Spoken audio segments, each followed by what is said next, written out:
नमस्कार दोस्तों, आपका स्वागत है आपके अपने YouTube चैनल फ्री एजुकेशन 9 पर। आज हम वर्ल्ड ज्योग्राफी का पहला चैप्टर यानी कि सूर्य यानी सन के बारे में पढ़ेंगे।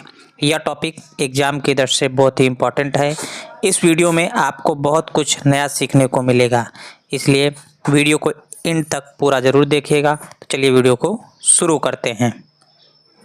जैसा कि आपको पता है कि सूर्य जो है सौरमंडल का प्रधान होता है, इसलिए सौरमंडल का मुखिया कहा जाता है, क्योंकि सौरमंडल के जितने ग्रह हैं, क्षुद्र ग्रह हैं, धूमकेतु हैं या अन्य आकाशीय पिंड हैं या सूर्य के ही चारों ओर चक्कर लगाते हैं, तो इन्हीं के समूह को सौरमंडल कहते हैं।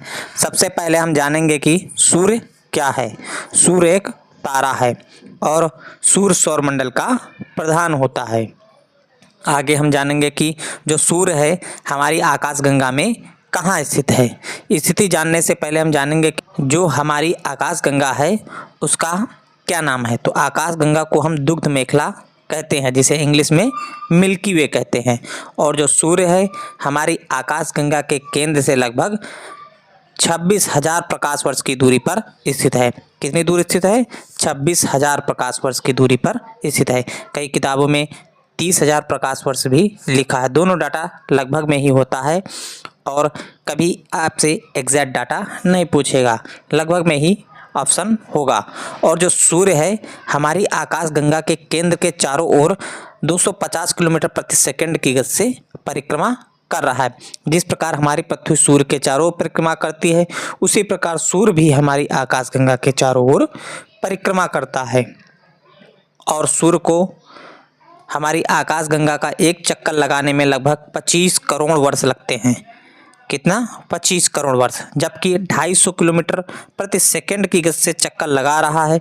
इतनी बड़ी आकाशगंगा है कि इसको 25 करोड़ वर्ष लग जाते हैं चक्कर पूरा करने में। और इसी को एक ब्रह्मांड वर्ष कहते हैं। जब एक चक्कर पूरा हो जाता है तो यही चक्कर एक ब्रह्मांड वर्ष कहलाता है। सूर्य अपने अक्ष पर पूर्व से पश्चिम की ओर घूमता है। बहुत इंपॉर्टेंट क्वेश्चन है, कई बार परीक्षा में पूछा गया कि सूर्य अपने अक्ष पर किस दिशा में घूमता है। तो किस दिशा में घूमता है? पूर्व से पश्चिम की ओर घूमता है। सूर्य अपने अक्ष पर घूमता है और साथ साथ आकाशगंगा का भी चक्कर लगाता है। याद रखिएगा, पूछा जाता है कि सूर्य अपने अक्ष पर किस दिशा में घूमता है। तो किस दिशा में घूमता है? पूर्व से पश्चिम की ओर। चलिए अब आगे देखते हैं। आगे बढ़ने से पहले हम आपको परिभ्रमण और परिक्रमण, रोटेशन और रिवोल्यूशन का अर्थ बता देते हैं, क्योंकि परीक्षा में कई बार इसकी परिभाषा पूछ ली जाती है और हम अक्सर छोड़ देते हैं क्योंकि ये बेसिक चीज़ें होती हैं। पर आपको पता होना चाहिए परिभ्रमण यानी कि रोटेशन क्या होता है। परिभ्रमण का अर्थ होता है जब कोई ग्रह अपने अक्ष पर घूमता है तो उसे परिभ्रमण कहते हैं, जैसे कि लट्टू की गति। उसी तरह हमारी पृथ्वी भी अपने अक्ष पर पश्चिम से पूर्व की ओर घूमती है। याद रखिएगा, सूर्य पूर्व से पश्चिम की ओर घूमता है अपने अक्ष पर, और पृथ्वी अपने अक्ष पर पश्चिम से पूर्व की ओर घूमती है। अब हम देखते हैं कि परिक्रमण यानी कि रिवोल्यूशन क्या होता है। जब कोई वस्तु किसी अन्य वस्तु को केंद्र मानकर उसके चारों ओर चक्कर लगाती है तो उस क्रिया को परिक्रमण या परिक्रमा कहते हैं। जिस प्रकार चंद्रमा हमारी पृथ्वी को केंद्र मानकर चारों ओर परिक्रमण करता है, जैसे हमारी धरती सूर्य को केंद्र मानकर उसके चारों ओर चक्कर लगाती है, यह भी परिक्रमण का उदाहरण है। अब आपको परिक्रमण और परिभ्रमण के बीच का अंतर समझ आ गया होगा। अब हम आगे देखते हैं। अब हम सूर्य से संबंधित कुछ महत्वपूर्ण तथ्य को भी पढ़ लेते हैं, जो कि परीक्षा में अक्सर पूछा जाता है। तो हमारा सबसे पहला प्रश्न बनता है, सूर्य से पृथ्वी की औसत दूरी कितनी है? तो सूर्य से पृथ्वी की औसत दूरी 14.96 करोड़ किलोमीटर, लगभग 15 करोड़ किलोमीटर के लगभग है सूर्य से पृथ्वी की औसत दूरी। दूसरा प्रश्न हमारा बनता है, सूर्य का व्यास। तो सूर्य का व्यास कितना है? 13,92,000 किलोमीटर। फिर से देख लेते हैं, सूर्य का व्यास कितना है? 13,92,000 किलोमीटर। सूर्य अपने अक्ष पर किस दिशा में घूमता है? तो सूर्य अपने अक्ष पर पूर्व से पश्चिम की ओर घूमता है। किस दिशा में घूमता है? पूर्व से पश्चिम की ओर। अगला प्रश्न है, सूर्य का व्यास पृथ्वी के व्यास से लगभग कितना गुना बड़ा है? 109 गुना बड़ा है। तो जो सूर्य का व्यास है पृथ्वी के व्यास से लगभग 109 गुना बड़ा होता है। अगला प्रश्न है, सूर्य की ऊर्जा किस क्रिया द्वारा उत्पन्न होती है? ये कई बार परीक्षा में पूछा गया है। तो यह क्रिया कौन सी होती है? नाभिकीय संलयन क्रिया। प्रश्न कई बार परीक्षा में आता है कि सूर्य में जो ऊर्जा उत्पन्न होती है किस क्रिया द्वारा होती है? तो वह है नाभिकीय संलयन क्रिया। तो हम ये जान लेते हैं सूर्य जो बनता है उसमें कौन कौन से तत्व होते हैं। तो सबसे पहला होता है हमारा हाइड्रोजन। कितना परसेंट? 71%। हाइड्रोजन हमारा 71% होता है और हीलियम 26.5% और अन्य तत्व हमारे 2.5% होते हैं। चलिए आगे देखते हैं। सूर्य की संरचना को 6 भागों में बांटा गया है। कितने भागों में बांटा गया है? 6 भागों में। उनमें से 3 आंतरिक भाग होते हैं और 3 बाह्य भाग। तो टोटल कितने भाग हैं? 6 भाग, 3 आंतरिक और 3 बाह्य भाग। तो सबसे पहले हम 3 आंतरिक भाग पढ़ लेते हैं, उसके बाद हम 3 बाह्य भाग भी पढ़ेंगे। सबसे पहला आंतरिक भाग कौन सा है? जो केंद्र में है, जिसे क्रोड कहते हैं। तो सबसे पहला आंतरिक भाग कौन सा है? क्रोड। और सूर्य का दूसरा आंतरिक भाग कौन सा है? विकिरण मंडल। कौन सा है? विकिरण मंडल, जिसे अंग्रेजी में रेडिएटिव जोन कहा जाता है। तीसरा आंतरिक भाग कौन सा है? संवहन मंडल, जिसे इंग्लिश में कन्वेक्टिव जोन कहा जाता है। याद रखिएगा 3 आंतरिक भाग हो गए हैं। अब हम 3 बाह्य भाग भी देख लेते हैं। तो पहला बाह्य भाग कौन सा है? प्रकाश मंडल, जिसे इंग्लिश में फोटोस्फीयर कहते हैं। और दूसरा बाह्य भाग कौन सा है? वर्ण मंडल, यानी कि क्रोमोस्फीयर, जिसे इंग्लिश में क्रोमोस्फीयर कहा जाता है। और सूर्य का अंतिम एवं छठा भाग यानी तीसरा बाह्य भाग कौन सा है? कोरोना, यानी कि किरीट। याद रखिएगा, इनको हम डायाग्राम की मदद से समझ लिया है। अब इनके बारे में थोड़ा डिटेल में जान लेते हैं। तो चलिए अब हम सबसे पहले देख लेते हैं सूर्य के सबसे पहले आंतरिक भाग केंद्र से, जिसे क्रोड या कोर कहा जाता है। इसे सूर्य का पावर हाउस भी कहा जाता है। किस भाग को? जो क्रोड भाग होता है, सूर्य का सबसे पहला आंतरिक भाग क्रोड, उसे सूर्य का पावर हाउस भी कहा जाता है, क्योंकि यहीं से सूर्य को ऊर्जा मिलती है, यहीं से सूर्य की ऊर्जा उत्पन्न होती है। तो सूर्य का केंद्रीय भाग क्या कहलाता है? क्रोड। और केंद्र का तापमान कितना होता है? तो सूर्य के केंद्र का तापमान लगभग 15 मिलियन डिग्री सेल्सियस होता है। कितना होता है? 15 मिलियन डिग्री सेल्सियस होता है। इसलिए यहाँ पर पाए जाने वाला सभी पदार्थ प्लाज्मा अवस्था में होता है। ना ये ठोस अवस्था में होता है, ना ये द्रव अवस्था में, ना ही गैस अवस्था में होता है।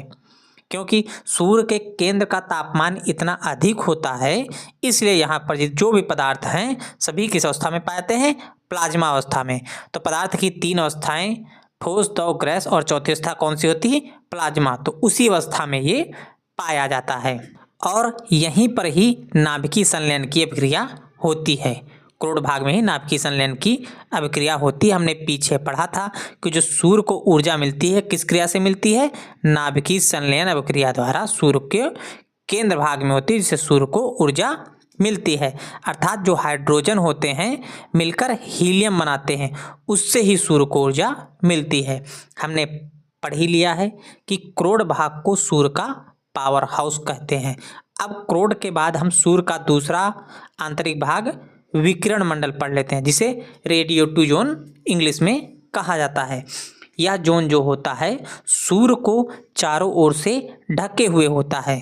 तो रेडिएटिव जोन जो होता है सूर्य को चारों ओर से ढके हुए होता है। ये दूसरा हमारा आंतरिक सूर्य का भाग होता है। क्रोड में अत्यधिक ऊर्जा उत्पन्न होती है, फिर वह विकिरण मंडल से आगे बढ़ते हुए विद्युत चुंबकीय विकिरण के रूप में पहुंचती है। तो यहाँ से विद्युत चुंबकीय विकिरणें निकलती हैं, जैसे कि एक्सरे किरणें, गामा किरणें और फोटॉन किरणें। और जो ये हानिकारक किरणें हैं पृथ्वी में प्रवेश नहीं कर पाती हैं। क्यों नहीं प्रवेश कर पाती हैं? क्योंकि जो पृथ्वी का वायुमंडल है, ओजोन परत है, अपने अंदर प्रवेश नहीं करने देता है। आगे देखते हैं सूर्य का तीसरा और अंतिम आंतरिक भाग कौन सा है? संवहन मंडल। इसे क्या? कन्वेक्टिव जोन कहा जाता है। यहीं से ऊर्जा का आगे संवहन होता है। इस जोन में ही हाइड्रोजन के बने सेल पाए जाते हैं। इन्हीं के बीच से ही ऊर्जा का आगे संवहन होता है। इन्हीं को संवहन मंडल कहा जाता है। सूर्य के तीनों आंतरिक भाग पढ़ लिए हैं। अब हम सूर्य के बाह्य भाग को भी पढ़ लेते हैं। तो सूर्य का पहला बाह्य भाग है प्रकाश मंडल। यह सूर्य की संरचना का सबसे इम्पोर्टेंट भाग है। कौन सा? प्रकाश मंडल। यहाँ से बहुत से प्रश्न बनते हैं। प्रकाश मंडल ही वह भाग है जो हमें दिखाई देता है। सूर्य का जो भाग हम देखते हैं कौन सा है? प्रकाश मंडल। जिस भाग को हम अपनी आंखों से देख पाते हैं वही प्रकाश मंडल है। इसलिए इसे दृश्य भाग भी कहा जाता है। किसे दृश्य भाग कहा जाता है? जो सूर्य का प्रकाश मंडल भाग है इसी को दृश्य भाग भी कहा जाता है, क्योंकि इसको हम देख सकते हैं। इसका तापमान लगभग 6000 डिग्री सेल्सियस होता है। कितना होता है? 6000 डिग्री सेल्सियस। यह प्रश्न बहुत बार एग्जाम में पूछा गया है। सूर्य का कौन सा भाग हम देख सकते हैं? तो वह भाग कौन सा है? प्रकाश मंडल। प्रकाश मंडल के साथ ही हमें सौर कलंक यानी कि सनस्पॉट के बारे में भी पता होना चाहिए। सूर्य के प्रकाश मंडल पर कुछ काले धब्बे पाए जाते हैं, इन्हीं को सौर कलंक कहते हैं। तो जो सूर्य के प्रकाश मंडल पर कुछ काले धब्बे पाए जाते हैं उन्हीं को क्या कहते हैं? सौर कलंक। क्योंकि सूर्य से लगातार ऊर्जा का रूपांतरण होता है। सूर्य से लगातार ऊर्जा का रूपांतरण होता है, इसी वजह से कुछ काले धब्बे बन जाते हैं। इन्हें ही सौर कलंक कहा जाता है। इनका तापमान 4000 डिग्री सेल्सियस से लेकर 15000 डिग्री सेल्सियस तक होता है। सौर कलंकों की संख्या में लगभग 11 वर्षों के चक्र के दौरान वृद्धि या कमी होती है। तो जो 11 वर्षों में वृद्धि या कमी होती है इन्हीं को हम क्या कहते हैं? सौर चक्र। तो सौर चक्र किसे कहते हैं? तो सौर कलंकों की संख्या में 11 वर्षों के अंतराल में जो वृद्धि या कमी होती है इसी को हम सौर चक्र कहते हैं। हमने पढ़ा है जो सूर्य का भाग हमें दिखाई देता है वह है प्रकाश मंडल और इसका तापमान 6000 डिग्री सेल्सियस होता है। अब हम सूर्य का दूसरा बाह्य भाग भी देख लेते हैं जिसे वर्णमंडल कहा जाता है। इसे सूर्य का वायुमंडल भी कहा जाता है। वर्णमंडल जो होता है इसे सूर्य का वायुमंडल भी कहा जाता है। वर्णमंडल के साथ साथ सौर ज्वाला के भी बारे में हम थोड़ा जान लेते हैं। तो सौर ज्वाला किसे कहते हैं? तो सौर ज्वाला सूर्य की सतह पर होने वाले वे विस्फोट होते हैं जो अत्यधिक मात्रा में ऊर्जा उत्पन्न करते हैं, जो कि लपटों के समान दिखाई देते हैं। उन्हीं को सौर ज्वाला कहते हैं। सूर्य की बाहरी अंतिम भाग कौन सा है? सूर्य का सबसे बाहरी और अंतिम भाग कौन सा है? कोरोना। कौन सा है? कोरोना, जिसे हिंदी में किरीट कहा जाता है। जो कोरोना है यह एक लैटिन भाषा का शब्द है जिसका अर्थ होता है क्राउन। क्राउन अर्थात मुकुट। तो जो हमारा कोरोना भाग है इसे सूर्य का मुकुट भी कहा जाता है। तो यह सूर्य का सबसे बाहरी भाग यानी सबसे बाहरी परत होती है। इसे केवल हम कब देख सकते हैं? जब पूर्ण सूर्य ग्रहण लगता है। जब पूर्ण सूर्य ग्रहण लगता है तब हम इस भाग को देख सकते हैं। किस भाग को? कोरोना वाले भाग को। कई बार एग्जाम में पूछा गया है सूर्य के किस भाग को हम कई बार एग्जाम में पूछा गया है सूर्य के किस भाग को सूर्य का मुकुट कहा जाता है? तो किस भाग को कहा जाता है? कोरोना वाले भाग को। आज के इस वीडियो में हमने सूर्य से संबंधित सभी महत्वपूर्ण जानकारी पढ़ ली हैं। लगभग जो परीक्षा में प्रश्न पूछे जाते हैं अक्सर वो हमने सब इसमें कवर कर लिए हैं। तो वीडियो को यहीं पर समाप्त करते हैं।